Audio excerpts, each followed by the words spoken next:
I am. I am from Farmingdale, New York, which is the home of the Ryder Cup, which is confusing because it's at Bethpage, Black, and Bethpage is the town next to Farmingdale. But the golf course is so big because there's five of them, five, that it encompasses Bethpage and Farmingdale. Yes. Hey, it's game day. It's the Bears. Everybody happy? Do I got to walk anybody off the ledge? Do I got to hold your hand? Do I got to get you fired up? What do I need to do today? What do I need to do today to get you going? Monday nights on Raider Nation Radio, 9:20 a.m.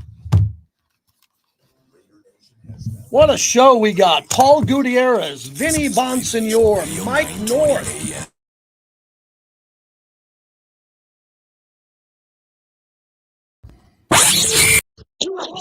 It's the JT the Brick Show. Obviously it means a lot to me being a part of the Silver and Black alone. The history, said it a million times. I feel like I was meant to be a Raider. I love being here. Your Silver and Black home to sound off for over 25 years. It's amazing, opportunity, great community here, and great fan base.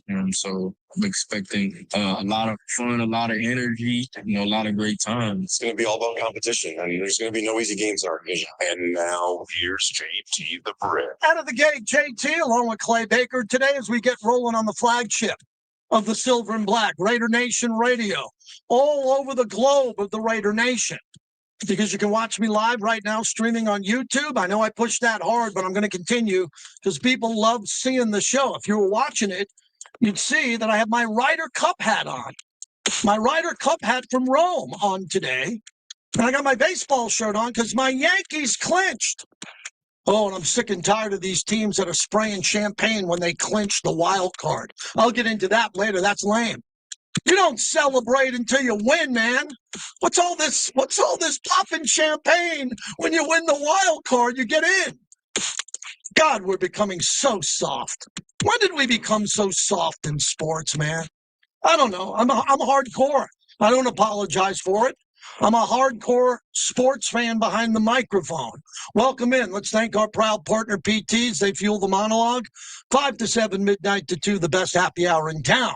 We are ready to roll in, and we are live on X, on Twitter, as I'm retweeting everybody right now saying, get in here. We have started the show, and you should be dialing right now at 702-365-9200 as we began the show, and we're ready to go. All right, so I don't want to apologize, but let me kind of tell you in advance, I'm going to be pretty hardcore today and intense. If you do not like that, change the dial, which we don't want you to ever do in radio. Come on, what am I nuts? We don't want you to change the dial, but in this town, there's really nothing else to listen to, last I looked. So I'm going to be hard today. I'm going to go JT the Brick, 2001 to 2007 Bay Area, ticket 1050, JT the Brick. I need to today make it clear to everybody who's whining and crying and needy and sad and worrying that the Raider brand is falling apart because of the 1 and 2 start, to sound off like you got a pair and grow a pair if you can. Okay? We know who you are. We know who you are. If you are toxic, if you are negative, if you think everything's going to go bad. And we need you. We have advertisers, sponsors. We are all part of the Raider Nation. And we're all supposed to bring each other along. You might have saw for the home opener, a guy by the name of Gorilla Rilla. Gorilla Rilla led the Raider Nation in the Black Hole over the Hacienda Bridge on his 30-year anniversary. Gorilla Rilla, one of my dear friends, was leading the Raider Nation and leading them over the bridge. Why? Because he's a diehard Raider fan. He's in the black hole. He doesn't whine. He doesn't say, oh, we're going to lose, but I'm still going to walk over the bridge. No, he thinks they're going to win. He is the essence of what a great Raider fan is. Not because he is someone who wears an outfit as a gorilla, because I know him in real life. We went cruising together on the high seas. And it's because he cares about the team doing better. I think every Raider fan wants to win. But what's happening now here is there are a lot of Raider fans that need their hand held, who are really tough guys. These are the guys with tattoos on their necks, tattoos on their arms. They're wearing biker vests. They're tough Raider fans, man. And they're on my message boards and they're on my chat and they're just like, oh, we're done. Oh, my God. Why doesn't Jackson Powers Johnson, why isn't he liked by the coach? Grow up. This is football. I got Steve Wisniewski on tomorrow. He'll tell you about football. Everybody grow up here. The team that got off to a great start, then they lost 2 in a row and they played terribly. And now we're hoping they get to 2-2. If they don't get to 2-2, I come in here Monday like a tsunami swimming upstream, dealing with 1-3, and I'll handle it the way I always do, with professionalism and what I think is the right way to run a radio show. If they get to 2-2, it's a really big thing because the league is upside down. There's only 6 teams in the NFL that have a winning record in the AFC. And if we win this game, we, the Raider Nation, we are right there. So again, I like every content provider in the Raider Nation. But there are ones now, the podcasters, who don't have the key card to the building, and they're like, fire the coach, fire the coach's son, fire this guy, fire that guy. Kind of nice when you can do that and you put up a Ring camera in your house and you're in your bedroom and saying, fire everybody. But there is an audience for that. There is an audience for that. And I say, hey, go make your audience. There are people who do it better than others, like Murph and other guys that I know who really want the Raiders to win. They're in a Raider man cave with Raider gear all over their house, and they are desperate to win. But they don't cry and they don't panic. This is a fan base which is probably one of the most visible and hardcore fan bases that we have in sports. And I know you've been battered down, and I know you've been bruised, but get over it. We got to win a football game. So do you want to be toxic and negative leading up to the football game, or do you want to get your ass in the building and be in your seat and wear black? You know what Pete Carroll told me, and my interview is coming up tomorrow. Pete Carroll said, man, wow. I mean, I really want to thank the fans because they were out there in full force on his birthday. We lost the game. Pete needs you back. Who doesn't like Pete Carroll? Oh, my God, you hated Josh McDaniels. You never gave him a chance. You never welcomed him, said, hey, you're the coach. You were right. You were right. It didn't work out. I still had to interview him for 2 years, year and a half. But, you know, you're all giving Pete Carroll a chance here, right? You all are going to hope that this coach, who is a gentleman, who's 74 years old, who's already, I think, in the Hall of Fame, another Super Bowl will help. And we're all sitting here questioning Pete Carroll's ability to tell you what position Jackson Powers Johnson should play. Do you actually think a Raider podcaster is in the meeting rooms and knows Jackson Powers Johnson compared to Meredith and what they're doing on film and how they're handling protection in practice when they say, no, you didn't call out the right protection. You get in there. No, you get out. You think you know more than the coaches? You're very entitled to your opinion. But we got people here that think they know more than John Spytek and Pete Carroll combined. So Pete Carroll has told me to my face and you, he's building a program. What does that mean? He took over, Mark Davis hired him to take this with Tom Brady and look at it and fix it. Right? Fix it. Like the wolf in the movie, fix it. So they're putting in their own system here. They're drafting differently. They're analyzing players differently. They're allocating the football budget differently, and they're trying to get it right. And we're 3 games in, and Raider fans are throwing their Raider statues up against the wall and their bobbleheads saying the sky is falling. I can't do anything about that. I can't.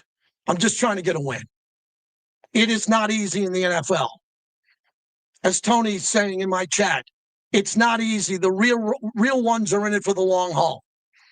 But I know what the 20 years have been like because I've been there front and center over the last 20 years. How would you like to be a Raider employee 6, 8, 9 years and you've never won? Other than the 1 year we went to the playoffs.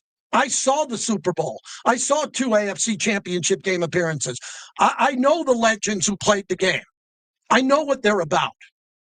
And they're all struggling. Everybody wants to win. So I told you it's going to take 2 days to clean up that oil spill and the cleanup on aisle 2 at the grocery store, which was the Commanders game. Kirk Morrison put out an unbelievable video, and I retweeted it, I laughed. I said, I got you 25,000 more viewers on my timeline. It was really good. He went through every single sack. There was 5 of them. He went through every one of them. It was brilliant. I told him he's going to do that every week. And I interviewed Lincoln Kennedy, which we might get to today. I was telling Clay, I literally have too much content today. I got Paul Gutierrez. I got Vinnie Bonsenor. And I got Mike North, one of the greatest sports talk hosts in Chicago history on the Bears. I got this Lincoln Kennedy segment I haven't played yet, and I interviewed the head coach, and I haven't played that yet. I got too much content today, which is a good problem to have. But what I'm trying to do is move on from the loss, and I'm trying to get ahead to how we beat the Bears, we the Raider Nation. And it's complicated. And I want to go with what's here. No notes. See, no notes, YouTube. It's all off the top of my head. Here's what I think needs to happen. I have been preaching. I haven't heard anybody say what I'm about to say. I haven't heard one person, and there are people at this channel, and there are people in the Raider Nation who know more than me. I have not seen any emotion yet, and I am really worried about that. I'm an emotional guy. I'm an emotional creature. I want to see some emotion in this game. I'm not talking about we're coming out with smoke and pyro and Max does the condor. We're good with Max. This goes to everyone other than Max. I'm leaving Max out of this, so go clip this. Take Max out. I need someone to show me some emotion with this game. Did you see that Andy Reid went up to Travis Kelce and bumped his chest and dropped an F-bomb to his face? Whoa! I don't need Pete Carroll to do that, nor am I insinuating that. I don't need a player to go after Pete Carroll and drop an S-bomb with him. I need someone on that bleeping bench where I sit behind that bench in 132 to point to the crowd, point to the torch, and get the place going. I haven't seen it yet. Have you? I haven't seen it other than Max. If I missed it, I missed it. If you're paying Tyree Wilson this much money, you better show me that Tyree Wilson is pointing to the upper deck and getting the crowd going in this game. I better see Tyree Wilson in this game come out of the tunnel, pointing to the crowd saying, this is me. This is me. I'm going to make a play. We're going to see that. Colt Miller is not a vocal screamer. He's a great player. Somebody on that offensive line, maybe JPJ, will take his helmet and bounce it on the sidelines before the game and say, I'm going today. I'm up. I'm playing today. They didn't tell me where till this week, and watch me. Okay? We better see that from him. I know we will. But someone's got to get this thing going, man. This is in Oakland. In Oakland, we were good. In Oakland, I'd look at Rob Rivera and Harry be throwing up the dummy in the air, and it looked like a mosh pit. And it'd be like, whoa, man, look at the black hole. It was a mosh pit. I'd go down there in the third quarter. I couldn't even get in there. They'd hold a place for me in the black hole, and they'd hang me over the black hole, and I'd be double birds at Junior Seau going nuts. We need that this game. We need people to elevate their emotion, period. And good. Am I going to get in trouble for saying that? I could care less. We need emotion. We don't have enough emotion. I sit down with Pete Carroll. He is cerebral. He's a gentleman. He's amazing. And he thanks me for the interview. I thank him. And I am honored to be the guy that sits down with Pete Carroll. The first question I asked him, what is the offensive line going to do to get better this week? Not long term, because he already told me he's building a program. So for those of you who are screaming at me, saying, well, ask him this, I already asked him it. Go back and watch the tape. He already told me he's building a program. It's going to take some time. Do you know that Pete Carroll was the 6th choice at USC? Can you believe that? The 6th. They found one of the greatest coaches ever in modern college football history behind Nick Saban. It was Pete Carroll with USC. He's the 6th choice. Some people think he was the 2nd choice here to the guy who's coaching this week, Ben Johnson. Until Vinnie Bonsenor told us in the process. No, Pete Carroll's on the radar. Keep an eye on him. But no one gives Vinnie credit. No one's saying, hey, Vinnie, good job. You got that. So what I'm asking for is what I do in life, what I do on radio. I think as good as anybody. I walk in the room and that boom, it goes off. There's emotion because that's what I get paid to do. It's not an act. It's not an act. I get paid to come in prepared and highly emotional, and then to have some relevance and to show respect. Because, someday I won't have a radio show and I'll sit in my basement with my ring light and my podcast and I'll start ripping everybody, right? I don't think I will, but you can do that. You can get away with it. But you have to call the front desk to let you in to the Raider facility if you're going to act like that. So let's try to get a win here. Are we good? Can we try to win the game? I'm not saying they're going to win. I mean, you see the way they played the last game? Do you see the way they played? To think they're going to flip the script is very difficult for me to see.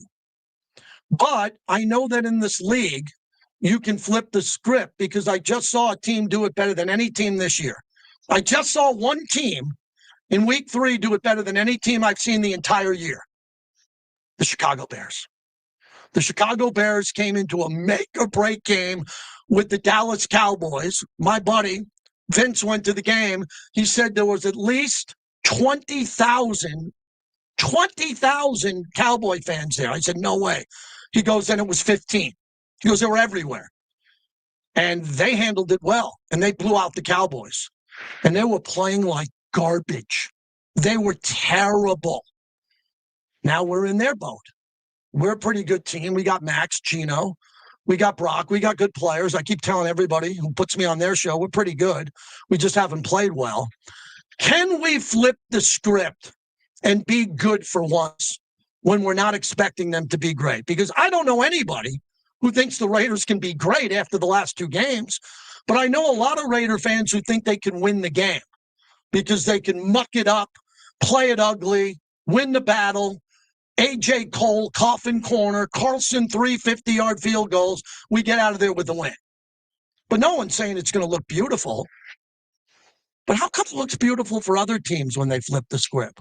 Why is it going to take us after 2 bad games, 2 to 3 more games to get good to play great? Why can't we play great this Sunday against the Chicago Bears? Why can't Gino have 4 touchdowns and no interceptions? Caleb Williams just did. He hasn't been to a Pro Bowl. So we got to figure this out, and I need your help. How do we win this game? What do we do to win the game? Do we run it? No, I got a bunch of trolls saying we can't run it. We suck. We're the worst offensive line in football. So I can't talk to them. I can't connect to them today. I apologize. I don't want them. They say we can't run it. I say, well, I asked the coach, how do you fix this in a week?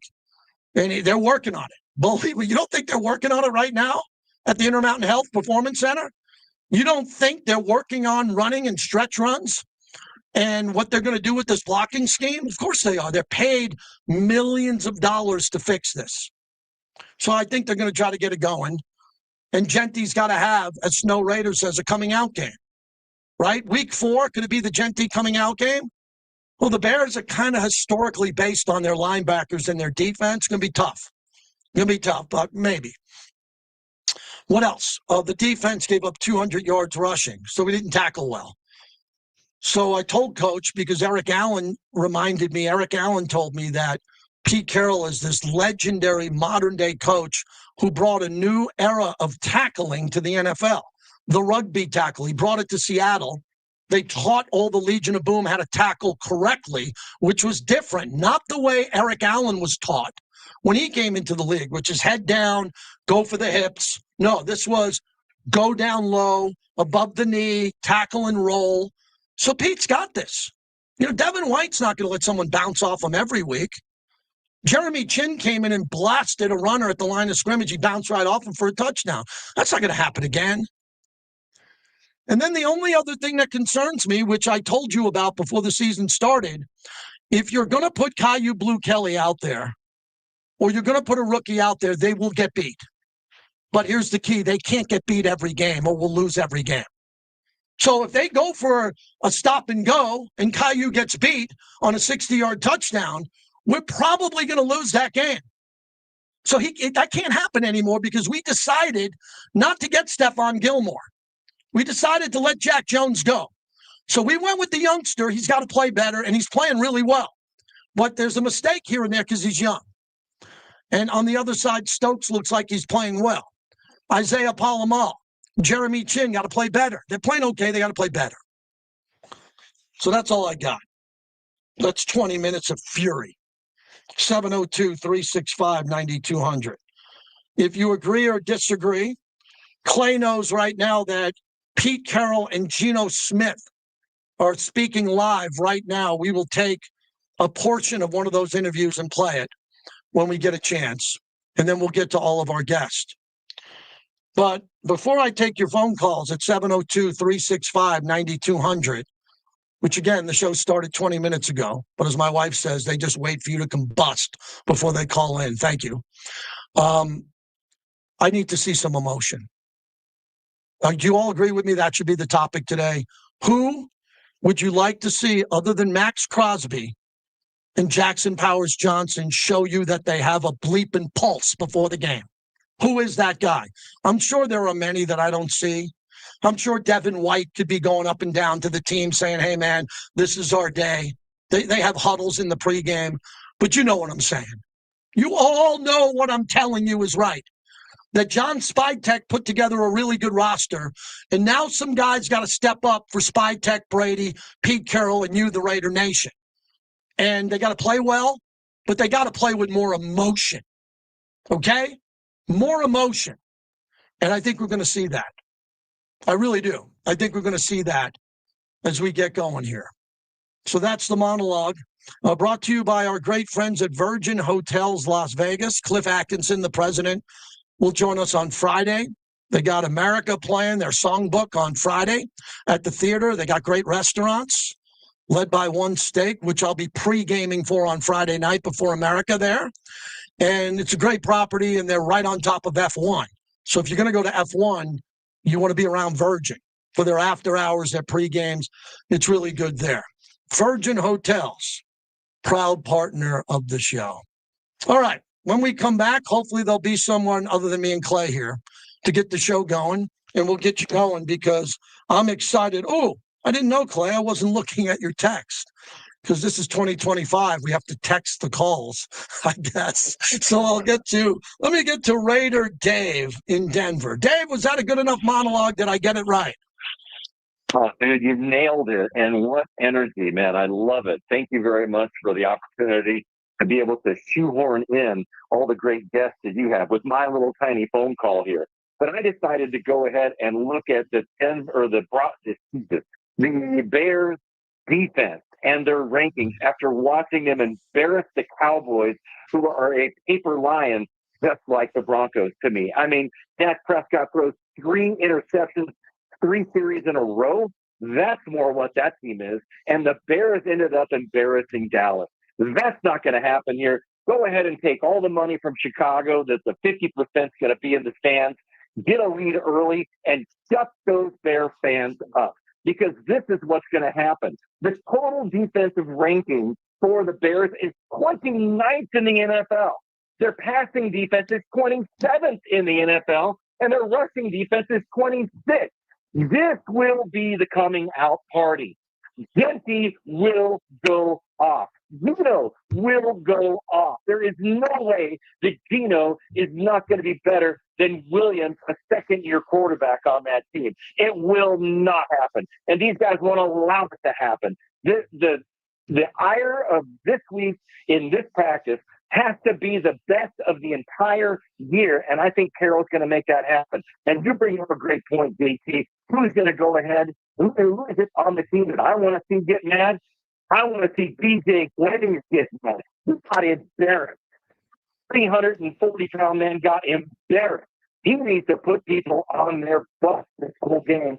I think that's the guy I want to see go ahead and get irate early in the game and get this energy going to the offensive line. Thanks for the opportunity, JT. Thank you. Appreciate you being there. Thank you. Appreciate that a lot. So, yeah, I mean, the emotion thing, we have a new audience every day on YouTube and X. The only guy that I refer to is Lincoln Kennedy. Lincoln Kennedy would pace the sideline before the game like an animal just let out of a cage with pads on, 6'7", and without his helmet on, and he would be just breathing and doing 10-yard walks. And his emotion, I was the sideline reporter, I'd look at Lincoln and I'd be like, oh boy, can you imagine going up against Lincoln Kennedy when he was pissed off? I mean, think of that. And he was going up against the biggest badasses in NFL history. They were coming off the edge on him, right? He had emotion. I'm sure a lot of these guys have emotion. I'm not questioning their passion for the game. I never would. But I'm a big body language guy.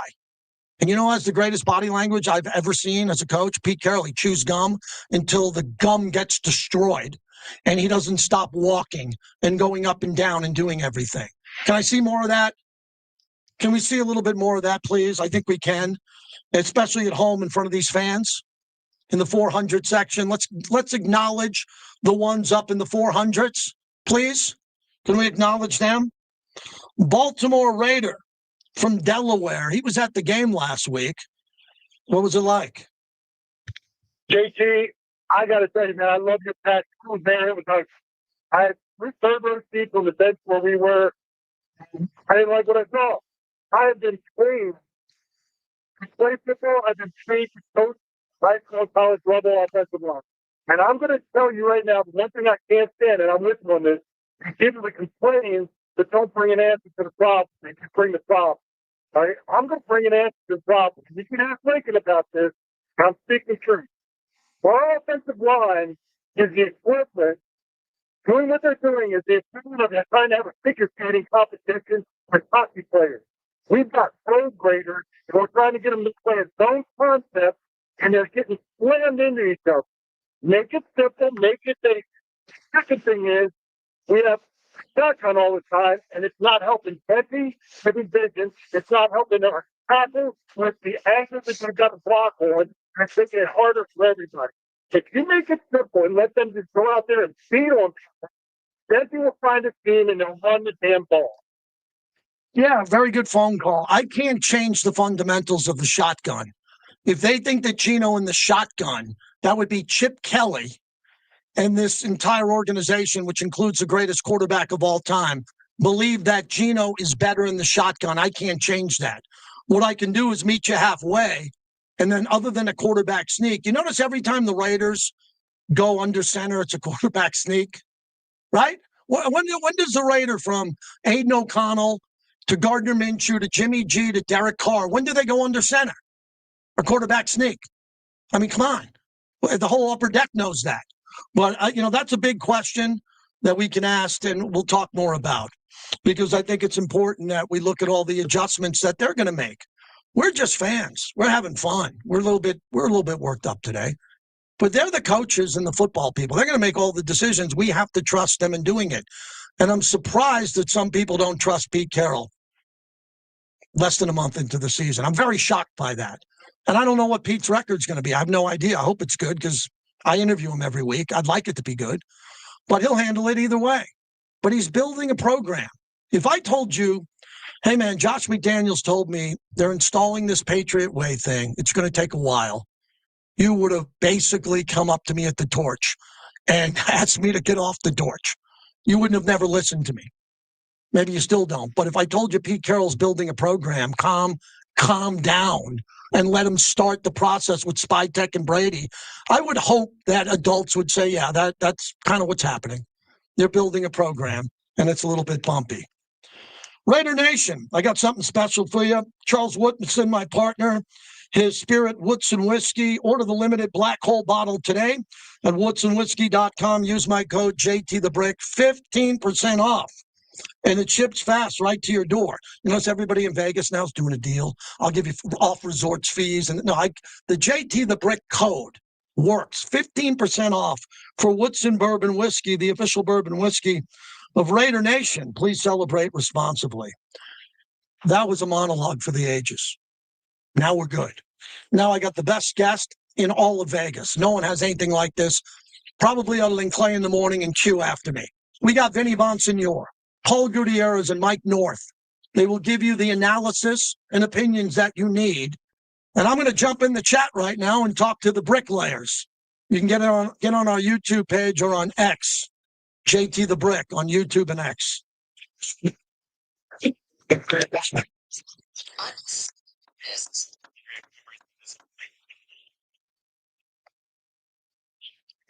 Even my son said, "Rip and monologue, Dad." Yeah, you better believe it. I get paid to rip.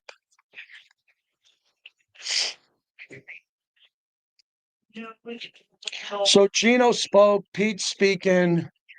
Remember last time that ad popped up and kind of killed it? Yeah, I'm gonna watch that. I gotta wait to fix because as soon as they done with this YouTube, they put it up on their Raiders page. Yeah. Raiders.com. Good. I'll play from there. Good. Casinos across the valley. Don't let the game get out of hand. Please bet responsibly. Hey, JT, Grimaldi's is hands down my favorite pizza in Vegas. Only at Grimaldi's can you get the famous New York style. How we doing, everybody? Thanks, Snow Raider. Appreciate it. You can meet me, Juan, in person. Just come to the torch. Has your dog? Change it. Yeah, Mike, Daniel, you say JPJ center, duh. Don't act like you know why JPJ's not at center. That's stupid. If you think you know why JPJ's not at center, you don't know nothing. They don't have him there for a reason. The coaches and the staff think he's better because they're coaches. If you think you're better than a coach, okay. But don't act like it's duh stuff. There's protections, there's things that Meredith does maybe better than JPJ that we don't know about. That makes sense, Clay? I mean, if coaches say that Meredith is playing center, they see something that we don't see. Okay, you can criticize it. The VP of the Denver chapter of the Black Hole, appreciate that, Juan. And everybody should be sending me shirts, right? Everybody who has a T-shirt that represents your company or a Raider Booster Club, you should be sending it to me so I can wear it here on the show, right? Wouldn't you? That's just basic marketing. And I'm getting my shirts coming out.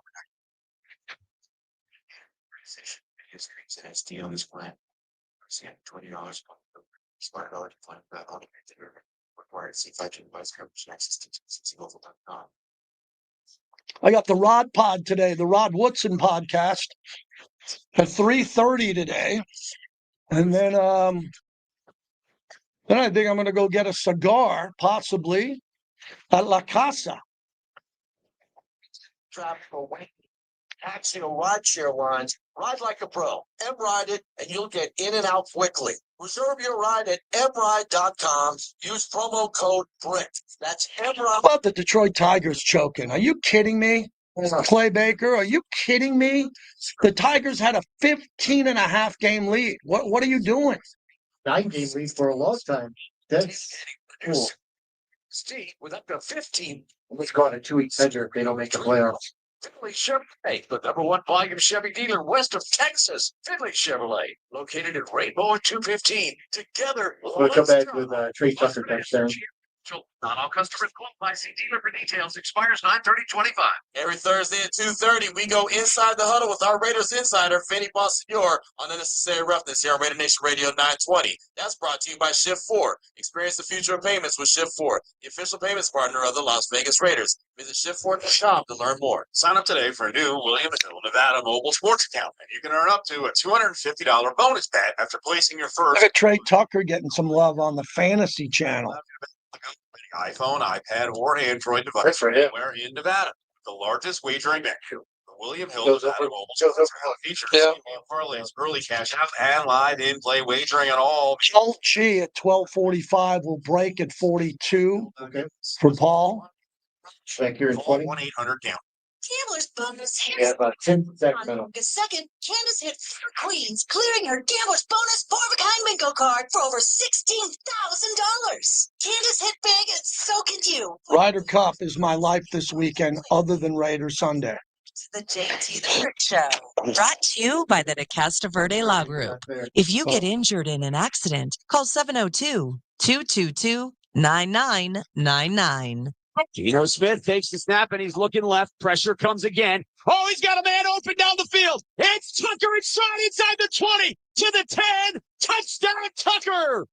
His third touchdown of the game is a 61-yard strike.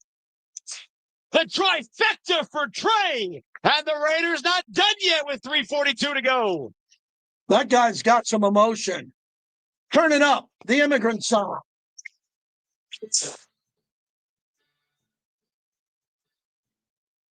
This is what we need coming out of the tunnel. Turn this up. This is the type of energy we need right now. Here we go. 1, 2, 3. Yes. We are brought to you by Fountain Blue. Myself and my business partner, Andrew Paul, was very excited that we get to represent the Hall of Excellence. That's Jim and Fran Gray's collection along with Tom Brady. The only place in the world you could see all of Tom Brady's collection of his 7 Super Bowl rings are in Vegas. Yeah, at the Fountain Blue, not in Boston, not at the Patriots Hall of Fame, not in Miami. No, you got to come to Vegas. It's on the 2nd floor. I think you'll love it. So if you go to the Hall of Champions, the thing that impressed me the most, Clay, was they have Bill Russell's 100-point card. The scorer's card, it's the only one that ever existed. So when Bill Russell scored 100 points, remember he took the picture with 100? The scorecard of that is in that collection. There's not 10 of them. There's not 4 of them. It's the only one. And you're going by there going, wait a second. Morgan Freeman's telling you in your ear, that's the one. That's also in Vegas. That's a one-of-a-kind collection. I mean, you're talking like museum quality artifacts, sacred moments and tools of the game. Yeah, it's incredible. I didn't think they'd be able to pull that off until you get to know Jim Gray. And, his collection with his wife is incredible. And then Tom Brady says, yeah, I'll throw in my stuff. And then I'm at the VIP party, and there's Eric Heiden and Michael Phelps. And I'm like, oh, boy. Okay, now I get it. Here's a hero of mine, Eric Heiden. There's Michael Phelps. There's Reggie Jackson's bat. And I'm like, all in Vegas at the Fountain Blue. Go check it out. All right, we got a lot to get to here. We'll have Paul G., who's going to join us in a little bit. Paul Gutierrez is coming up here. Tim in Sacramento. Tim, thanks for waiting there. Appreciate you calling in. What's happening? Yeah, JT, the correlation I have with Chicago and the Raiders, of my time watching football, the first African-American head coach was Lovie Smith. And then for the punter side on the Raiders with Marquette King, I thought that was pretty cool. Wait a second. Art Shell was the first African-American head coach. I have not heard of that name. I'm glad that. Whoa. We'll fix this. Let's fix this. You've never heard of Art Shell? Art Shell. Shell. Yeah, so I know guys like, of course, the newly Brian Flores of Miami. Okay. Are you a Raider fan or just a football fan? I would say I am becoming more of a diehard nowadays. Okay, so you need to do me a favor, and I appreciate your call. You go to Google and put in Art Shell. And then you please call me back later in the week. Wow. Okay, but hey, old school JT would have said, I would have blown that up. You need to know who Art Shell is, YouTubers. Everybody out there, you need to know who Art Shell is. So we'll move on from that. That opens up a phone line. He knows of Brian Flores, but not Art Shell, and that's only because he's young. But we have to have a standard on this show if you're going to call in. If you're going to call in, you need to know who Art Shell is. So, okay, let's reset. That got me, Clay. That kind of hit me hard when he was like, whoa, Lovie Smith, the first ever African-American head coach. Alarm went off. I said, no, there's a guy named Art Shell. So, but again, we all make mistakes. I screw up 5 times a day before breakfast. I think I apologized 3 times this morning to my wife for things I've made mistakes with. So let's get you in here. If you have from Wednesday to Friday, it's all your calls should all be about how to win the game. Okay, the blanket and moaning is done on the offensive line. You can still call in on the O-line and how to fix it. But I'd like to hear from the Raider Nation on how to win this game. And I'm going to give it to you more and more this week. I embrace the shootout. If you follow me on X, which is a good and bad thing, if you follow me on X, early in the game when the Raiders hemorrhage and something bad happens, I tweet out, what do I tweet out? Embrace the shootout. When the Raiders go down, I go, embrace the shootout, because there's no way they're going to win unless they go 4 wide and embrace the shootout. And in my 28th season here with the Raiders, not so much this year. I want to give these guys the respect that they deserve. But in over 28 seasons with the Raiders, I've seen the third quarter, 4:18 to go in the third quarter. It goes 4:18, 4:17, 4:16, 4:15, and they're in the huddle. I'm going, oh my God, they're in the huddle. We're losing. We're losing by 7 or 10. Why are we huddling? Why are we taking our time to run a play? Say it with me. Run the plays that work in Henderson. So on 1st and 10, if we throw an out route to Brock and it's incomplete, we have the next play ready, don't we? Yeah, we do. Chip's got it ready. So the clock stopped. But on 2nd and 10, if we throw a screen to Ashton and he gets 3 yards and it's 3rd and 7, why are we huddling? We're losing. Let's get to the line. Gino's going to go like this. Protection. We're going to run a play. We're not going to let the other team sub in their best players. Why would we let the other? So just let's play with some pace. Let's play with a little pace. And if we're ahead or not. Thor, you agree with me. Thor in Summerlin likes fast-paced, up-tempo football, Thor. Yes, sir, JT.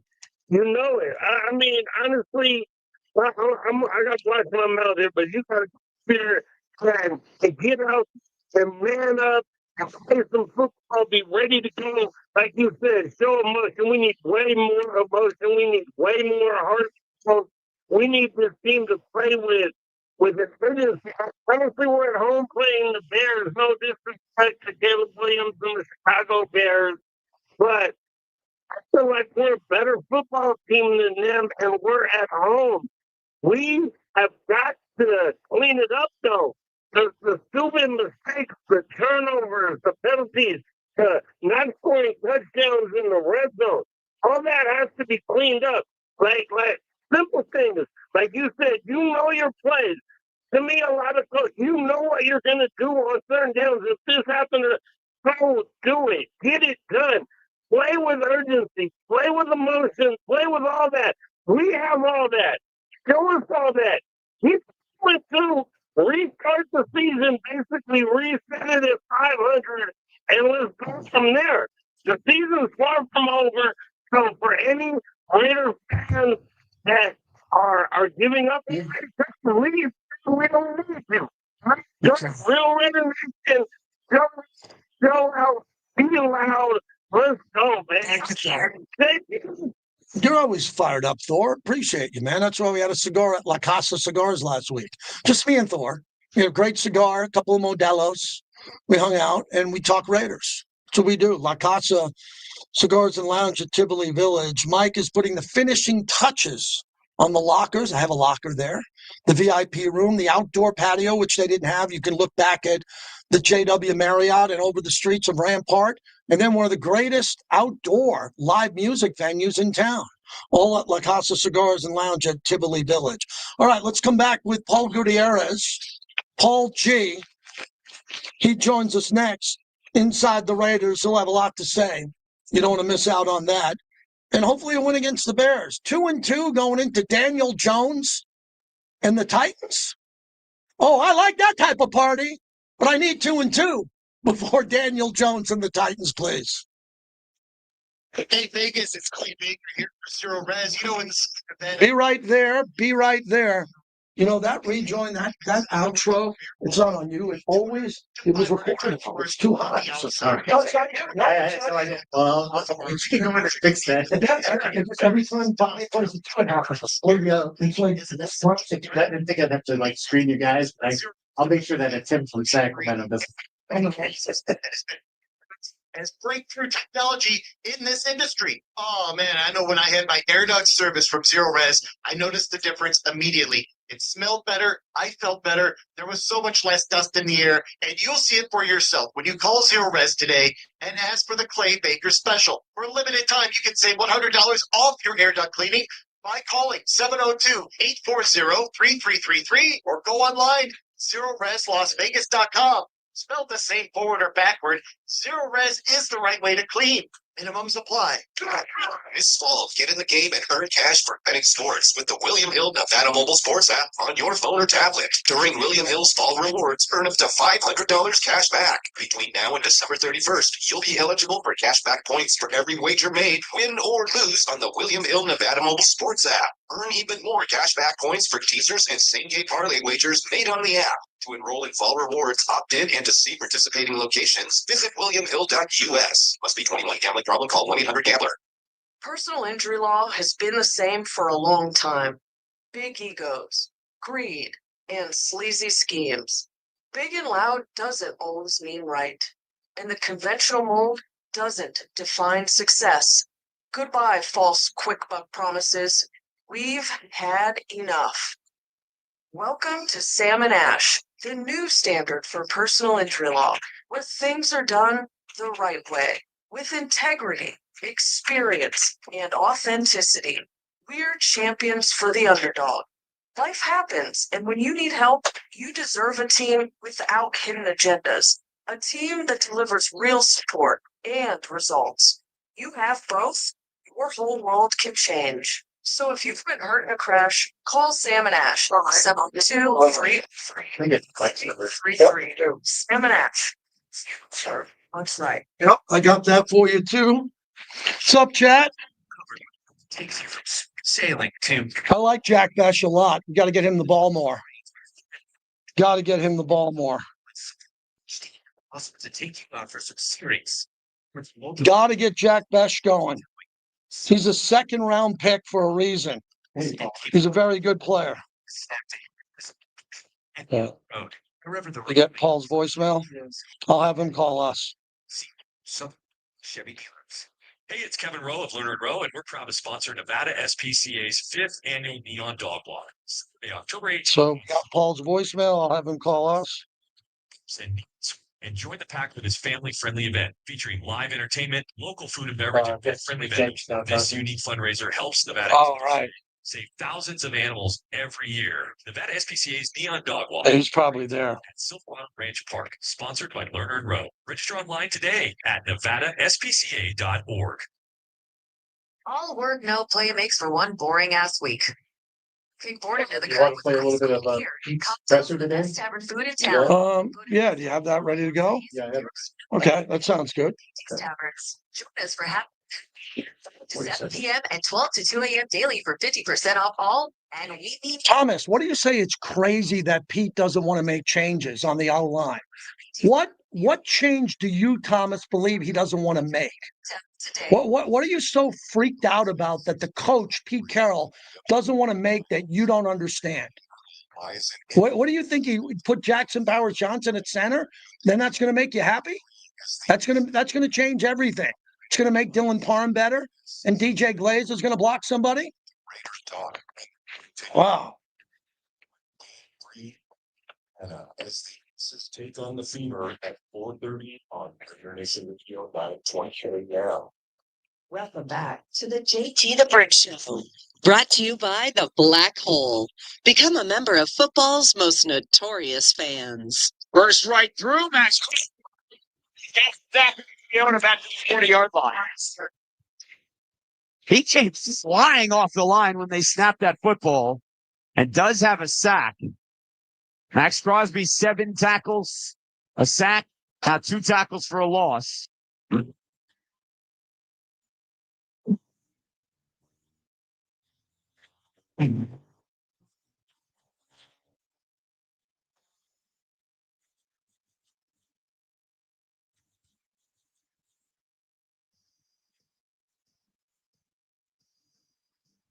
JT, back with you.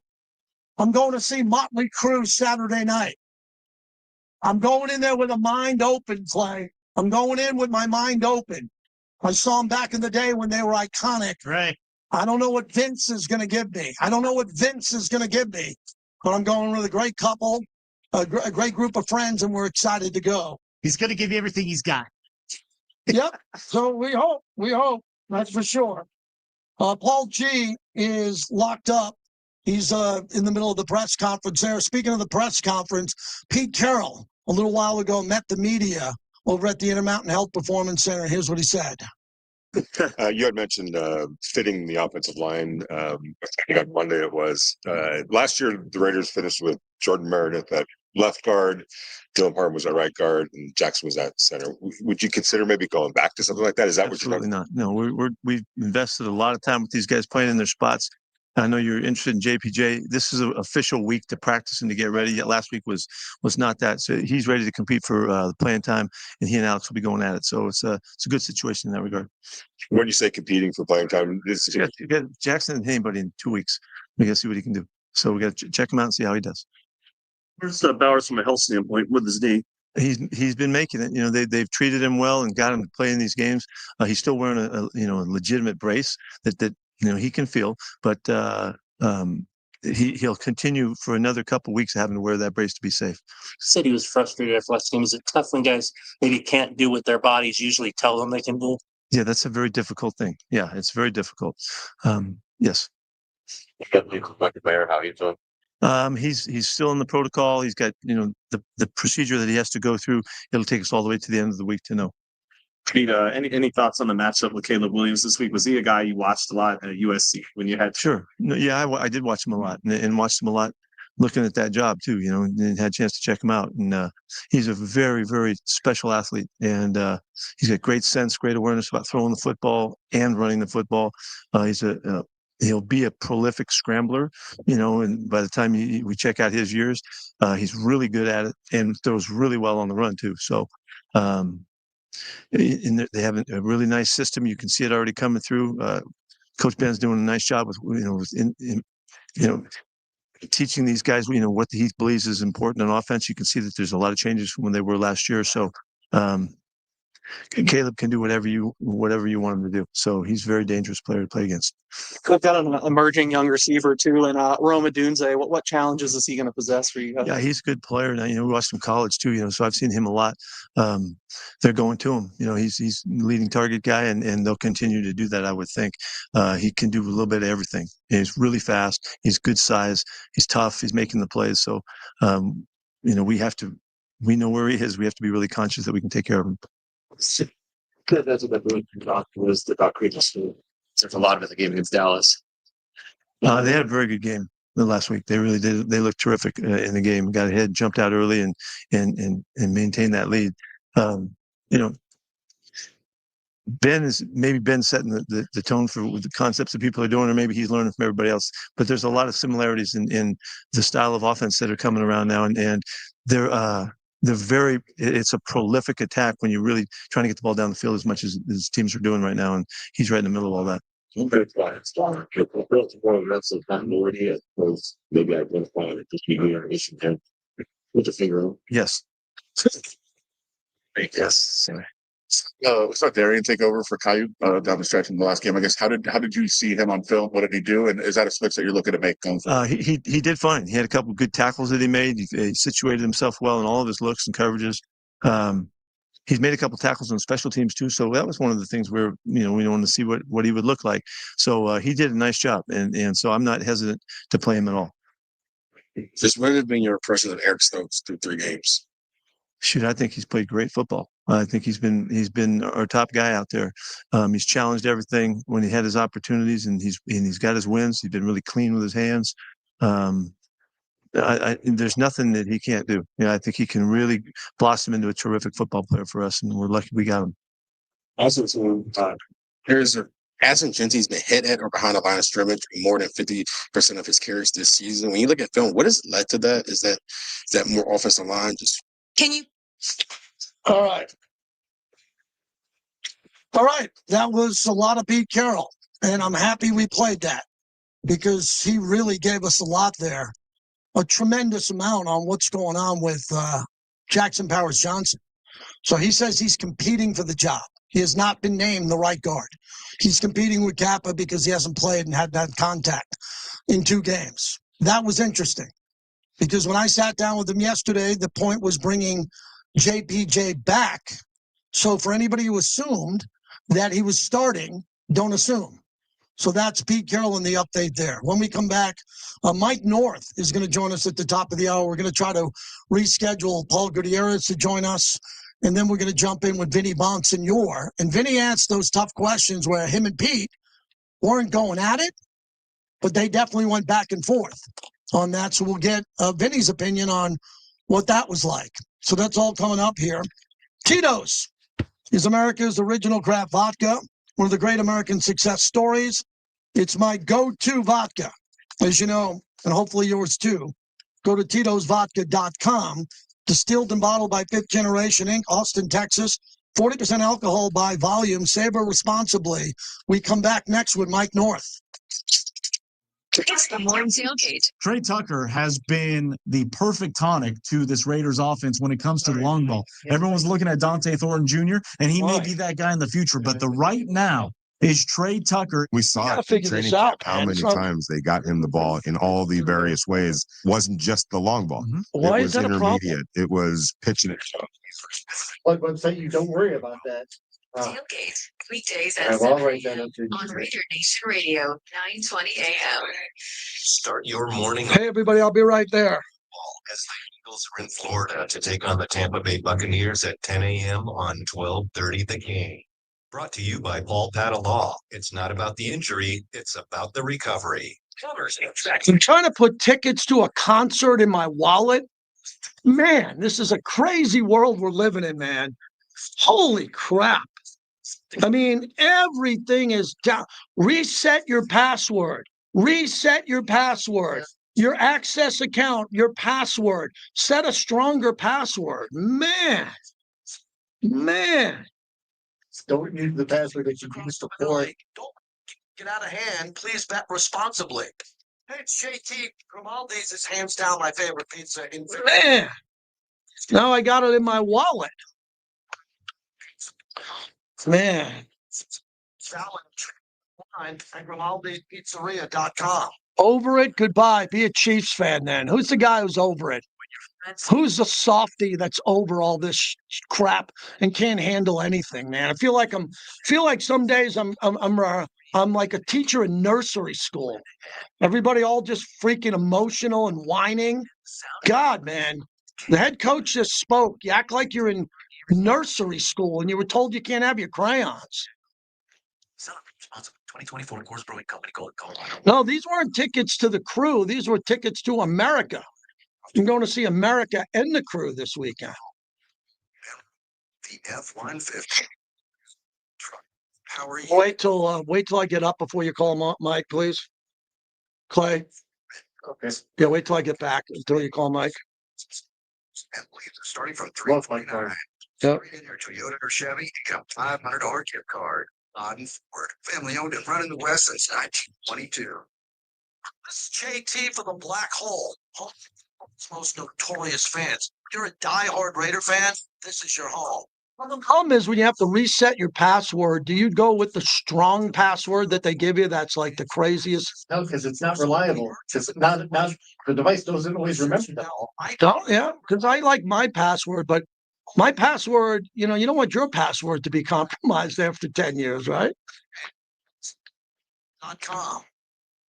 Zip Zap Auto has expanded into one of the largest independent auto repair shops in the valley. With 23 bays, over 12,000 square feet, Zip Zap is your one-stop shop. Oh, man. I am the king of forgot password. I'm the king of that, man. I really suck. I'm not very good at technology because when I went to college and graduated in 87, there was no technology. There was no internet. There was no cell phone. There was nothing. So I didn't go to college learning technology. Specialized jobs for that. Yes. All right, 90 seconds. Our family has spent over 3 decades fighting. Like if I got hired by a real company and that first day they gave me an office and a computer, I literally would have a tough time logging in. I would log in with my email. Oh, yes, and I still have my AOL email. Why? Because every single email I've ever written in my life is still in my AOL archive, which is cool. I got from people who passed away, inspirational things. Never failed once with the AOL email. You know, Gmail's big. I got a Gmail account, but I like the AOL email. And I think when some people see my AOL email, when they send them an email, like here, I don't have a company email. I don't look at it because everybody knows where to find me on my AOL email. You do. You do. If you want to email me, you know. I don't want to go to my company email. I have my AOL email, and it works. Modelo, Modelo, Modelo, Modelo, Modelo. Can the Rangers shut down the Bears offense?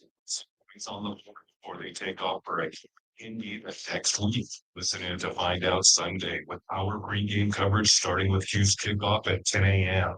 right here on Raider Nation Radio 920 a.m.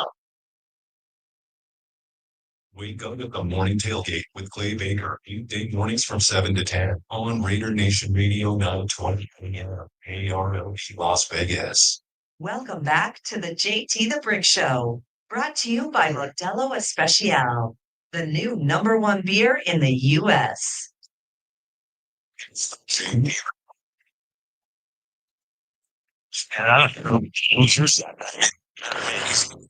Track record speaks for itself. He competes every single day, and that's what I love about your silver and black home to sound off for over 25 years. Play harder for that guy line across the team line up across from me, and if you're not, I want to be the space. That's where the Raiders meet. It's like excellence every day. And here's to the Brick. Hour number 2 of the show, JT here in Vegas, the great Mike North, one of the most successful sports radio hosts of all time, joins us. So we're really excited about that. We're brought to you by the Black Hole. I saw someone online the other day opening up a new Black Hole gift box. You know, if you sign up to be a member of the Black Hole, it's for life. They have lifetime memberships. Once a Raider, always a Raider. Now, once a member, always a member. How cool would it be to show up to a tailgate with a brand new Black Hole t-shirt and hug someone and say, hey, I'm part of you. I'm part of the Black Hole. That's all you got to do. You know, we're not going to vet you and make you run wind sprints and recite Raiders backwards. You just got to join the Black Hole, and we'll let you in. Go to theblackhole.com. So something interesting just came out. 11 Raiders were named to the Modern Era nominees for the Pro Football Hall of Fame. This is Modern Era. This isn't Lester Hayes, Jim Plunkett. This is Modern Era. Here they are. These are players who played for the Raiders. Navarro Bowman, Rich Gannon, Leroy Glover, D'Angelo Hall, Shane Leckler, Marshawn Lynch, Zach Miller, Jordy Nelson, Ted Washington, Steve Wisniewski, and Jason Witten. So let me just tell you a couple of things. Jason Witten is a lock to be a first ballot Hall of Famer. And Shane Leckler should be in already. But we'll get to the list afterwards. As I always tell you when he comes on, Mike North had one of the biggest influences on my entire career in broadcasting. He is essential to the history of sports broadcasting. The legend from Chicago. As the Bears are in town, Mike, I should be buying you a steak at one of my hookups, man. We need you in Vegas. How are you, buddy? You know what? I'm too lazy to travel now, to be honest.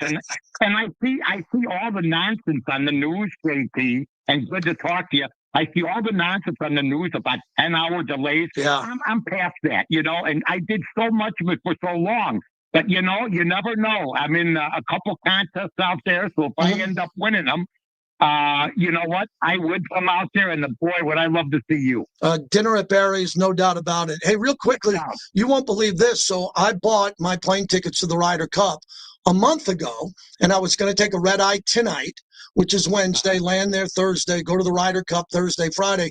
My flight's on Saturday. And as you know, anchoring the Raiders pregame show on Sunday, I got spooked and didn't go to, and they're playing in my hometown.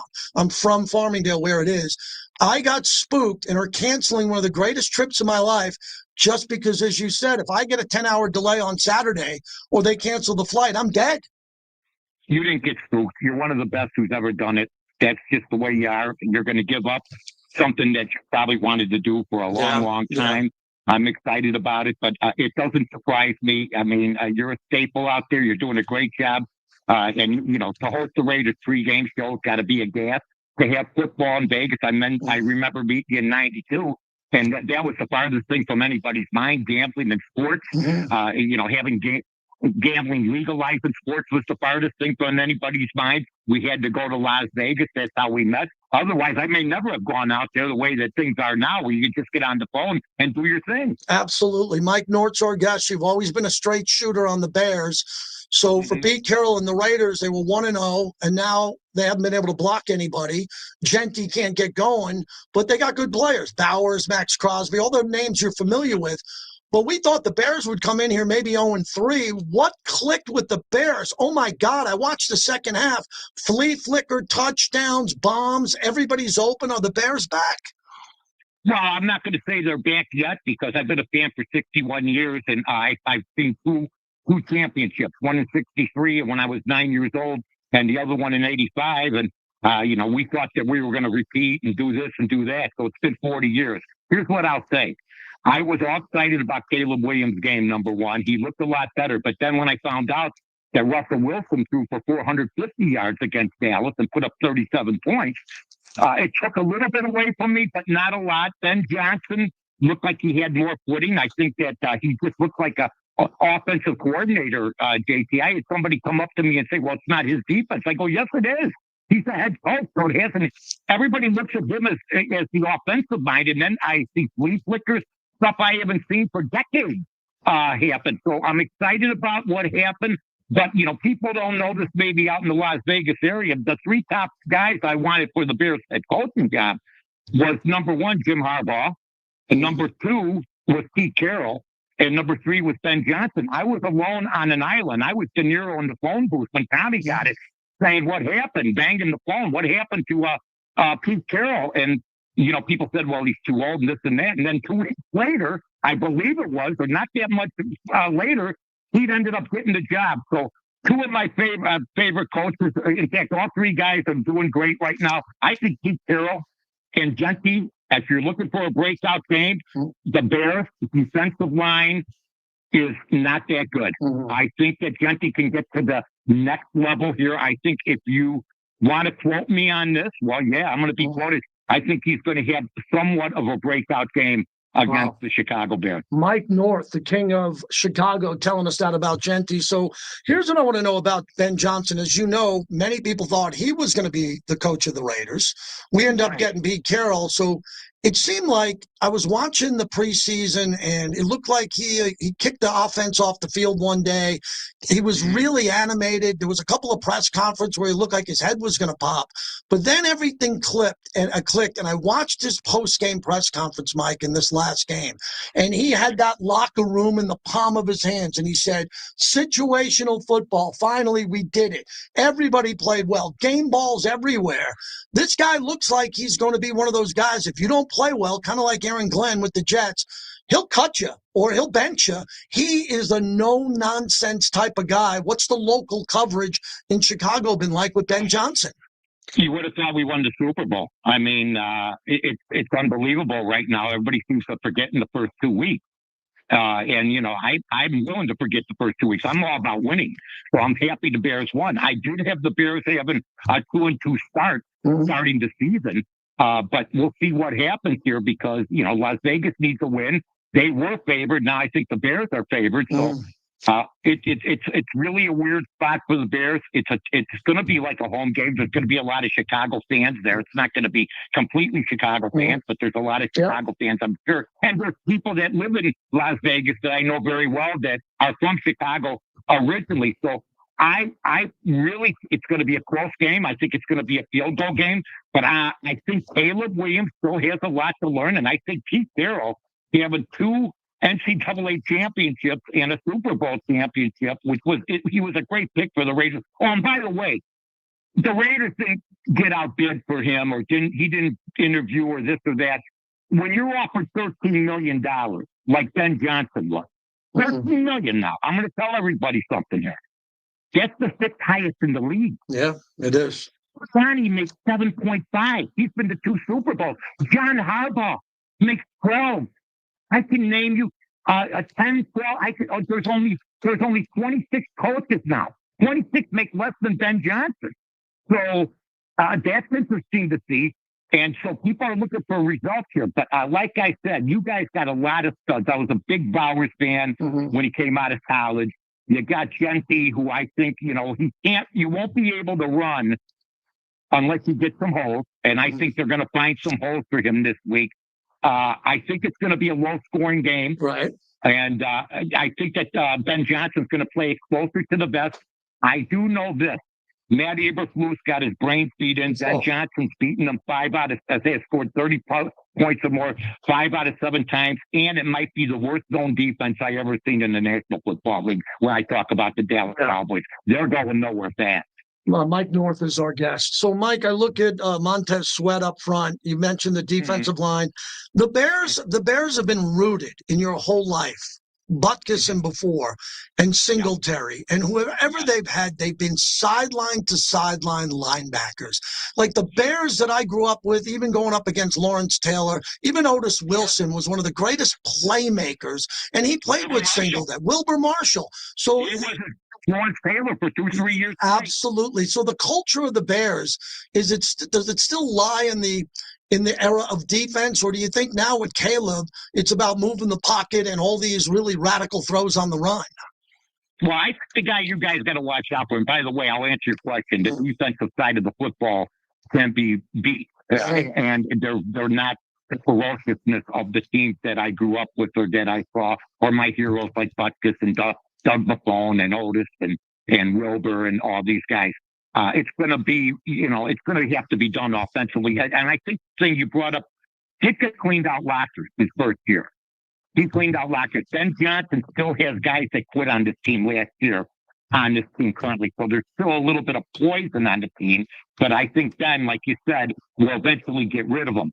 They're still a young team. They're still growing up with a quarterback going on the road. And, it's going to be one of these games. I think if the Raiders lose this game, it would be a shock to you guys. I think Dallas was there for the taking. I think Dallas was as bad as the Bears were good.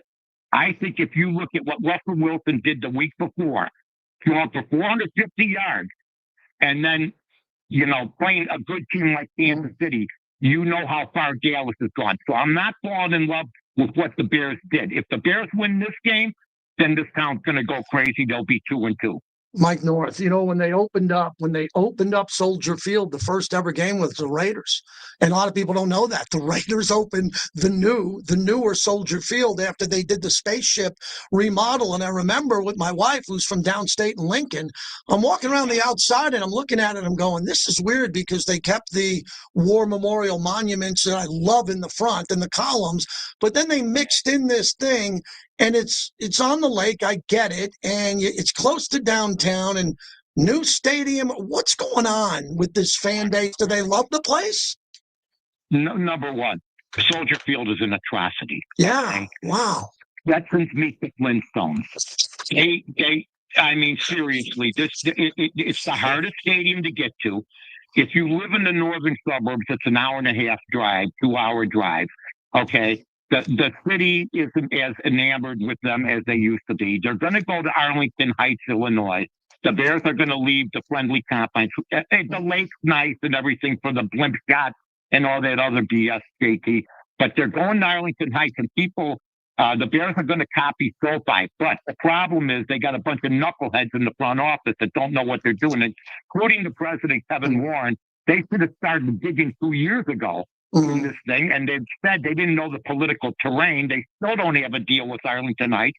So in my lifetime, I hope they have it up, because right now it's not going well. They have as much land. It's the old Arlington Park racetrack where they had the Arlington Million, great racetrack, huge. It's got more land than SoFi. So there's railroad, there's expressways. It's more amenable for the fans. And Chicago is dead in the water when it comes to the Bears. They will get out, but they might not get out for 5, 6, 7 more years. Yeah, Mike, what's interesting with the Giants and the Jets being New York teams and East Rutherford, New Jersey. Oh, I think it's gross. I mean, I grew up there going, yeah, I couldn't believe it. And it's still more difficult to get to. You would think in 1986, when I would go to the Giant games, you'd have to drive in. But now they've had 40, 50 years to build out the rail and all that, and they can't do it. Why didn't they just go to the middle of downtown Chicago in the city, find 2 or 3 bad blocks back in the 2000s, just level it and drop the stadium in the city where everybody can enjoy it? It's the ownership. It's the way that they've been. They're a mom and pop store operation. I'm not happy with a lot of the venues in the National Football League. I think Buffalo's doing it right. I think LA did it right, even though I don't like the sharing. I don't like Jim Harbaugh bumping into Sean McVay in the hallway. I think you should have your own stadium. But I remember, I went to Wrigley Field. The blue collar fan, which is being phased out by 10, 12, 14 apps at a time. I'm like an air traffic controller on Sundays. I mean, it's unbelievable here. I mean, I got headsets on. I'm blinking. I'm doing this. I'm going to Amazon. I'm going to YouTube. I'm going here. I'm going there. It's got in the 60s, 70s, and 80s. I wish everybody could experience what I experienced. Sitting at Wrigley Field, you can hear the players talking, and everybody was blue collars. There was no skyboxes, no video boards. The players stayed on the same team. You had to draft well. You had to do it the right way. And, those were the glory days. Not that they didn't have bad stadiums, St. Louis, Pittsburgh, playing at Three Rivers and stuff like that. I think some situations are good in the NFL. And by the way, if I never see another international game, I'll be happy about that too. I don't know why we continue to try to force ourselves on other people, but for marketing, I don't know who buys jerseys out there, but I'd really love to see us go back to our roots and play all the games, especially home openers for Super Bowl champs or whatever at home where they play. Yeah, Mike Nort's our guest. Last night I'm doing the Mad Dog show. You believe this? I'm still doing 3 nights a week, late night. So I'm doing the show last night, and my wife, who's a Cubs fan, is in the other room, and the Mets can't beat anybody. The Mets can't beat anybody. They're having the biggest meltdown other than the Tigers. So I got the Met game, and Pete Armstrong Crow played with my son for 3 years when they were 4, 5, 6 years old. I coached Pete Armstrong Crow, right? So we go back with their family. So we're watching the Cubs. But then my wife hears me screaming because the Yankees are going to lose to the White Sox, and they're fighting for their lives. And the White Sox throw a wild pitch with 2 outs in the bottom of the ninth. The White Sox got the Yankees dead. They throw a wild pitch, but here's the best.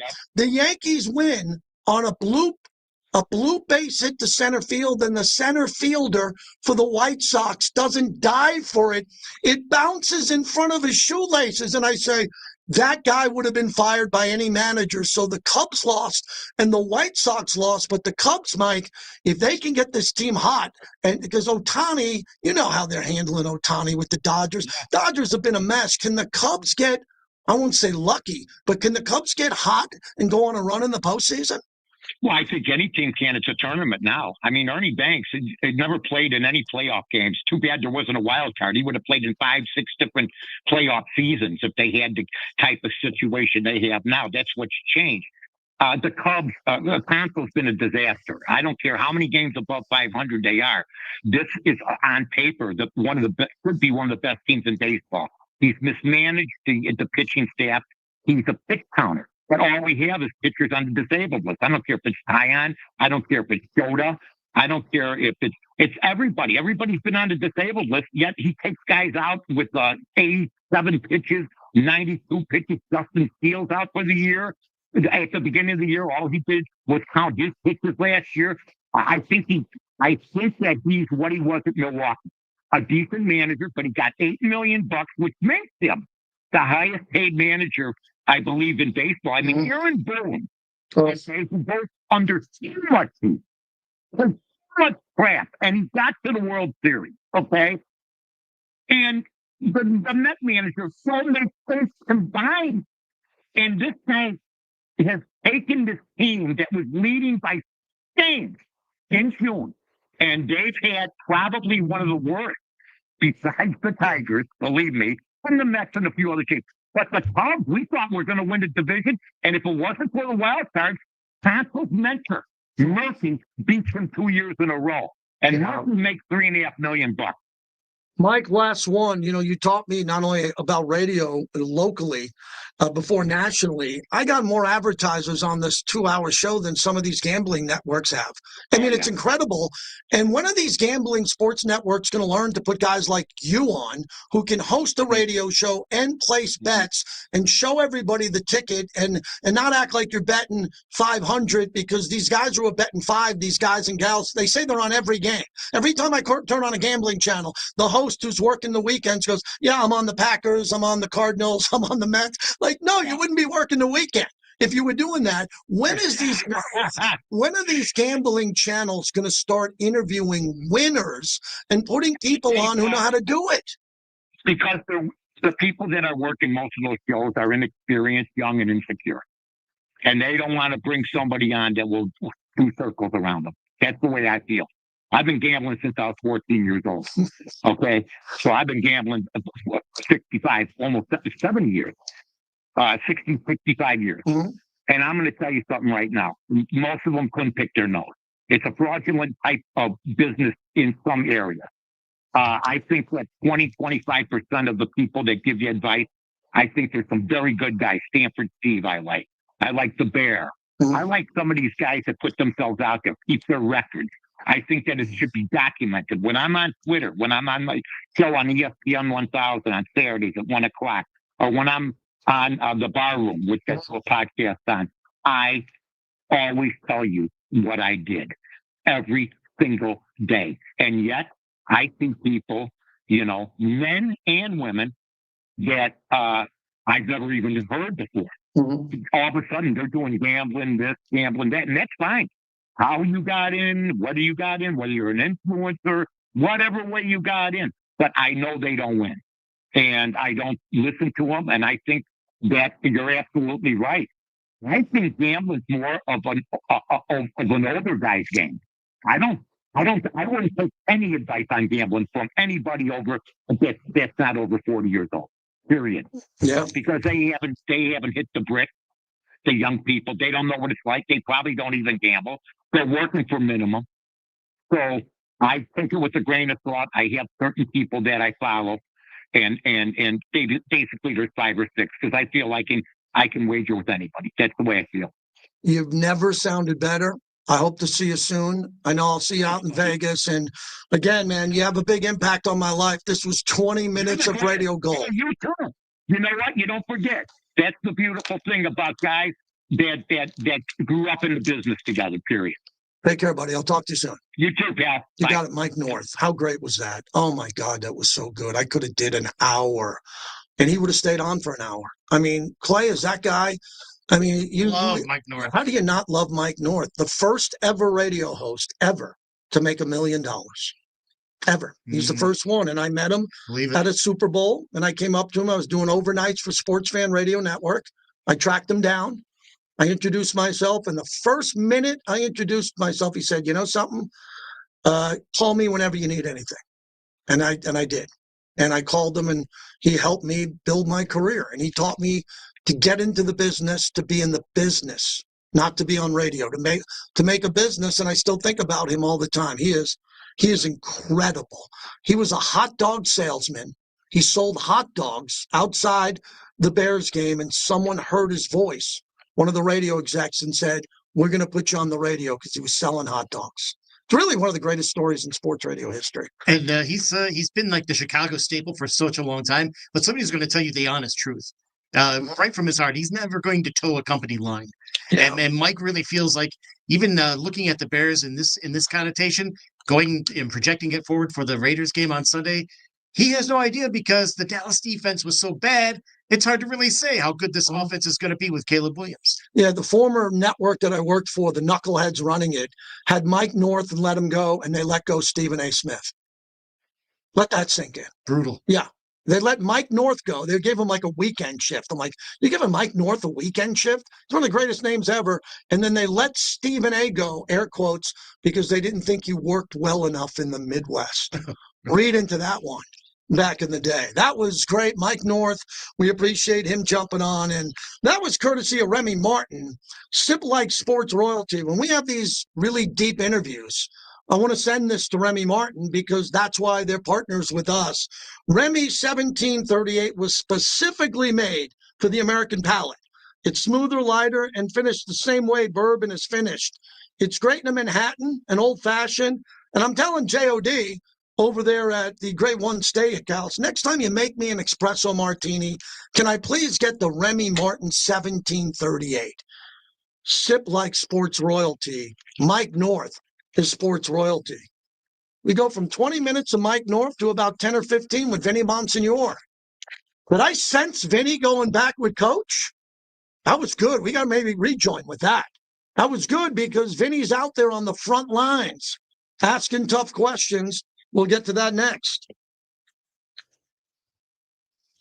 Well, I'm going to keep it here for Vinny. Thanks to Mike North. He was great.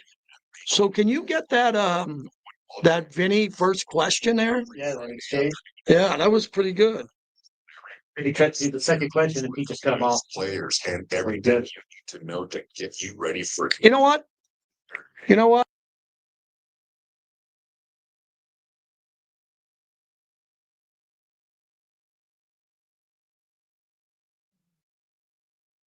Yeah. You know what I mean? Just, yeah, yep, perfect, yep. I'll come back with Jacoby Myers 45-yard catch. Thank you. So how come Jacoby Myers caught a 45-yard pass on the first play of the game and they didn't run that route all the time? Never again. What happened to that? Was that thing closed after the first one? Let's go back to that.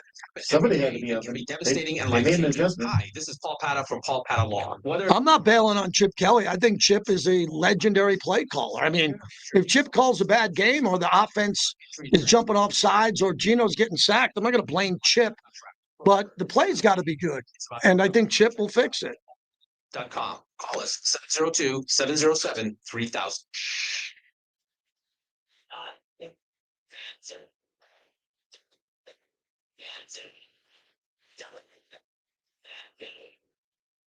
Hey, Chuck, people seem to need Dollar Loan Center more than ever these days. Look, banks stopped lending money years ago to average folks who just need a grand or so for a little while to get through their situation.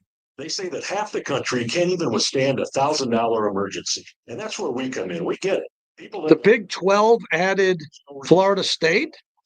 Is that breaking news? Is that breaking news? Did the Big 12 add Florida State, or am I reading that wrong? Hold on. You see that? Personnel or 70 locations Yeah. on our website, don'tbebroke.com, or even over the phone with one of our real staff members. You're gonna love Dollar Loan Center for beach volleyball. Oh, for beach volleyball. Well, that's misleading, isn't it? Chance at a 20-day experience. Terrible. Purchase Big Coast Beach volleyball. What do you think? Florida State, South Carolina. that's for the win. Everybody good on the chat? Appreciate everybody being there, man. Good show today, huh? Really good energy, good intensity. Right? That's terrible. Visit terribles.com for details. Hey, it's JT. Grimaldi's is hands down my favorite pizza in Vegas. Only at Grimaldi's can you get their famous New York style coal-fired brick oven pizza. Grimaldi's has 4 locations in the Vegas Valley, or check them out online at grimaldispizzeria.com. For your criminal defense needs, notguilty.com, your trusted defense team. Have you been accused or charged with a crime? Having a criminal record can jeopardize your job, your reputation, and your immigration status. Our experienced D. Miller, are you being a wise ass again? Because I'm this close to blocking you for good. For good. Not putting you in baby timeout, D. Miller. Not putting you in baby timeout, D. Miller. I'm close to blocking your ass and never seeing you again. Because I can see your URL. So you just behave yourself, D. Miller, or I'm going to be the brictator, and I am going to block your ass to hell. So be careful, D. Miller. Yeah, see that? Watch it, D. Miller? That's my son trying to give you a lifeline. I don't give any lifelines out here. This is for informational purposes only and does not constitute official legal advice. This advertisement is paid for by the United Firm. Fall, get in the game and earn cash for Vinny plays with the JP. Can you tell us on your phone or tablet. During William Hill Fall Rewards, earn up to $500 cash back. Between now and December 31st, you'll be eligible for cash back points for every wager made, win or lose on the William Hill Nevada mobile sports app. Earn even more cash back points for teasers and same-day parlay wagers made on the app. The Brick Slammer. And to see participating locations, visit williamhill.us. Must be 21. Why no screens to slow down the defense? Because a lot of times screens don't work. Sometimes they do. Fantastic. Can I come along? Sure, if you bring your wallet. I hate that pass. Everything. They've got everything, and it's a lot more fun than shopping online. Okay, let's spend the afternoon. It's just over on Decatur and Okie. You know, I'll text Vinny. every Friday, Saturday, and Sunday, 10 to 6. And like they Your morning show partner, Clay. Yeah, like they say, we cut it. Here for Monday Night Football on Westwood One. Join us along for primetime action on the road to the playoffs and Bowl 16. Each week, Hall of Fame quarterback Kurt Warner and I will have the call of great matchups, along with Mike Golick, senior and junior in the studio. Don't miss out on the great NFL tradition that is Monday Night Football. Monday nights on Raider Nation Radio, 920 a.m. Welcome back to the JT the Brick Show, brought to you by PT's, the best happy hour in town, 5 to 7 p.m. and midnight to 2 a.m. After injecting the lone setback, two receivers. It's a play fake on first down. Gino floating downfield. Myers wide open. Myers, and he's out of bounds at the 15-yard line. 45-yard Gino to Jacoby on the first play from scrimmage. Oh, man. Yeah, that was good. That was a nice play. First play from scrimmage. We needed to see more of that. JT, back with you as we continue on. Appreciate everybody. Grimaldi's, best pizza I've ever had. We got a remote coming up there at Grimaldi's in Henderson. We'll tell you about that in a little bit. The great Vinnie Bonsenor joins us. That was a feisty press conference with you there in the front row. How'd that go? Yeah, thanks for having me, first of all. Thank you. Yeah, no doubt about it. And I would expect this is going to be a pretty high-intensity week of practices for the Raiders.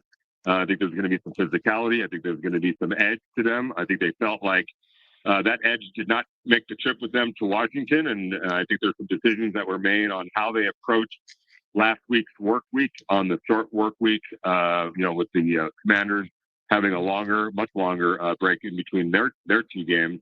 And I think the Raiders feel, and Pete Carroll feels, like something was lost in the translation, and they were not ready physically to go out there and play against the Commanders. And I have a feeling they're going to make sure that doesn't happen again. And the tone that that Pete Carroll set today, I think reflects how this work week is going to go for the Raiders. Yeah, I thought the tone was pretty intense on Jackson Powers Johnson not being a center there. And I'm fine as long as I know what they're saying and I sit down and tell them this. I went into my interview with them the other day thinking that was probably going to be, and I shouldn't have assumed it, probably Jackson Powers Johnson, a lock to play right guard, but clearly that's not the case.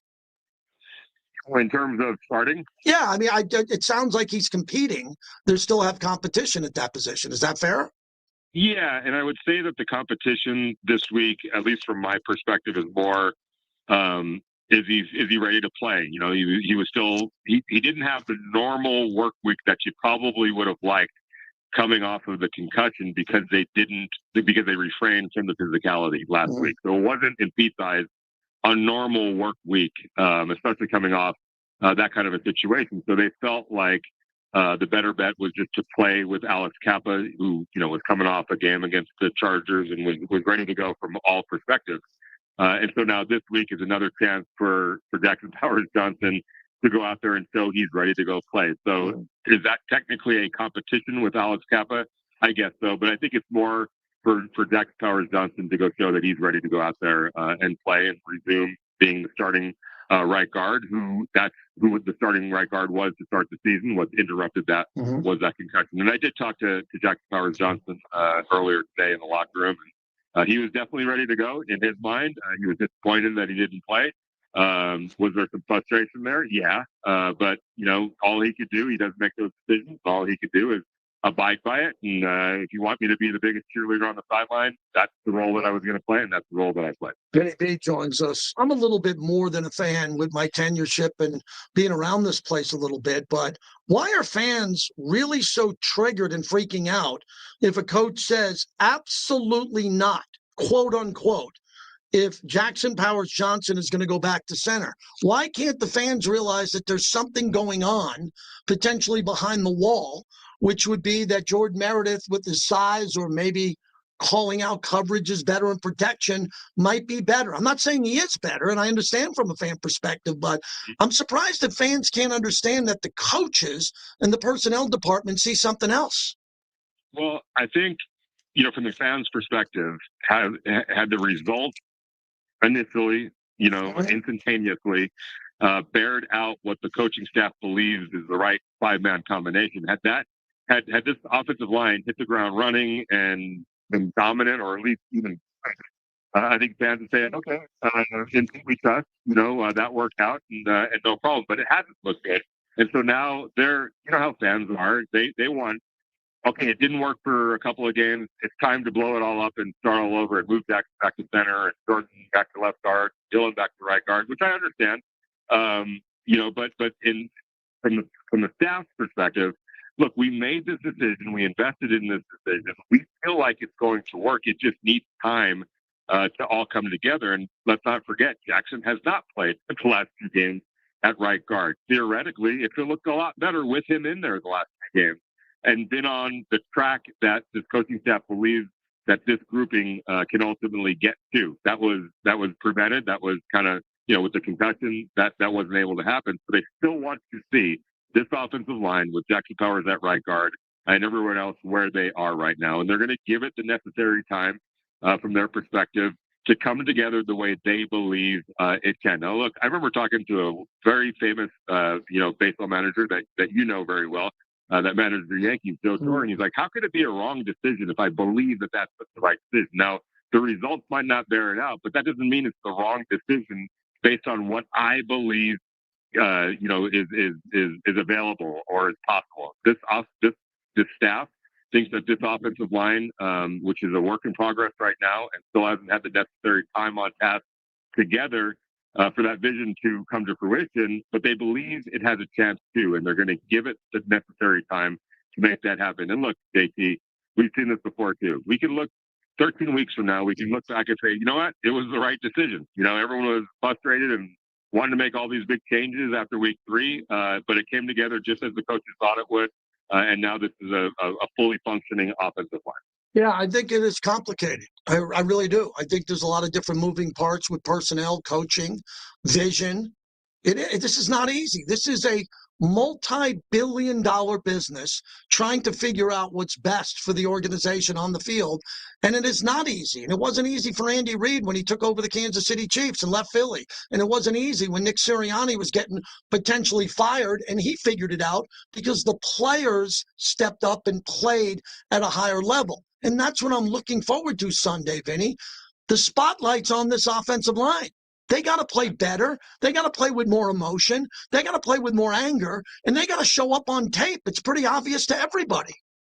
Yeah, no, there's no doubt about it. And the thing that you have to have sometimes as a coach and as a leader is conviction.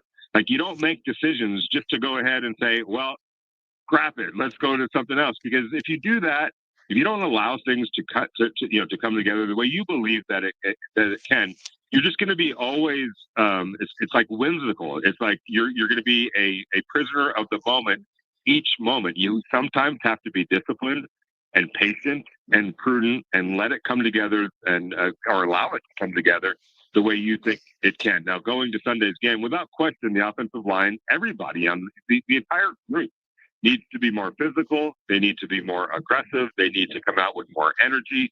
None of that was happening, whether you're talking about special teams, offensive line, the defense with fluid tackles, special teams with left gaping holes for a punt returner and a kick returner to exploit. That was across the board. So whether you're talking about the offensive line and everybody else, they need to respond accordingly from just a bad performance on Sunday. Now, maybe the coach having the edge that he obviously has right now is going to set the tone for the team. They're going to practice here in a little bit. I would imagine they're going to get after it, like I said, Wednesday, Thursday, Friday. And as a result, maybe we should expect a much more energized, harder edge team to start out the game against Chicago. Yes. If they do, then the Raiders should be in good hands. But if it's a repeat from what we saw on Sunday, that's a big problem. Vinny, last one on the game. I got to give Chicago and Ben Johnson credit. All they had to do was watch Russell Wilson drop 450 yards on these daisy cutter bombs that were all being completed, and they should have beat the Cowboys. What did the Bears do? Flea flicker bomb. All these plays, they attacked aggressively in the air. Okay, so when I saw that, I was like, man, the Bears get it. They're playing that opponent. We just had Mike North on before you, and he said, look, the Bears are not a great defensive line stopping the run. And we got to get Ashton Genty, we the Raider Nation, got to get him going. So I don't know if it's going to be, let's make sure we can get Ashton going to get him going, or maybe attack deep downfield and let Geno do some cooking here. What do you think the game plan might look like Sunday? Yeah, that's an interesting question. I do think that you have to get the ground game going. And look, I went back and watched the tape. It wasn't just the offensive line that played poorly or missed blocks. There were missed blocks by running backs, tight ends, and Brock Bowers. It feels bad for him. It's hard to go out and do what he's doing, basically on one leg right now. He's playing through an injury that's hampering him, not just as a pass catcher, but as a blocker as well. There were missed tackles. There were missed blocks by wide receivers as well. Go back and watch the tape. It's clear as day. So it's incumbent on everybody in terms of that part of the game. But yes, I think everything is on the table for the Raiders. It has to be. You need to win this game. So if it's by attacking them with the long ball, or by challenging downfield the way the Bears did the Cowboys, then that's what you got to do. You got to win this game. You got to be 1-0 after this week, because you can't fall into a 1-3 hole. That can't happen for the Raiders. They got to give themselves a chance. And I would say that if they are able to win the game on Sunday and get to 2-2, I think that's where everyone kind of had them pegged right now anyway, at 2-2. So you sort of be right where you thought you were going to be, and stemming off a 2-game losing streak and feeling good about yourself, and feeling, better about things moving forward. But you have to do that, because you can't let that negative air come in through that window at 1-3. It's hard to put that negative air out of there at that point. Awesome. Let's thank your proud partners. We appreciate your time. Yeah, absolutely. Local Loca Tequila. We're going to be back out at Chicky and Pete's on Saturday, starting at 5 o'clock. So come join us. All brought to you by Local Loca Tequila. We had a great turnout before the Monday night game against the Chargers. So Saturday over at Chicky and Pete's at the Sahara at 5 o'clock. Beautiful, Vinny. Talk to you. Thank you. Thank you, JT. Vinnie Bonsenor. How good was that? Mike North into Vinnie Bonsenor. That was beautiful. 40 minutes of sports talk radio, and I had nothing to do with it. Fantastic. Chickies and Pete's. You love it, Clay. I mean, I see some of your social media on the quality of those burgers, the quality of everything there. I don't know how you do it, man. What do you choose when you go there? I don't know. You just got to close your eyes and open up is what you do. You go in there and you just dream of how big can this sandwich get? And then you just go and devour it. And then you sit there and get big. I'm there every Thursday night from 5 to 8. And wow, what a place to watch a Thursday night football game. Let me tell you. Fantastic. Hey, tomorrow, Mike from Finley Volvo, Las Vegas is coming in. Why wouldn't he? He's a proud partner of the show. We want to get him in here because the XC40 hybrid luxury SUV is incredible. A 5 out of 5 rating when it comes to safety. You can lease or finance. Pick one of the great deals that they have. This is a beautiful vehicle. The stereos are ranked #1 in the world.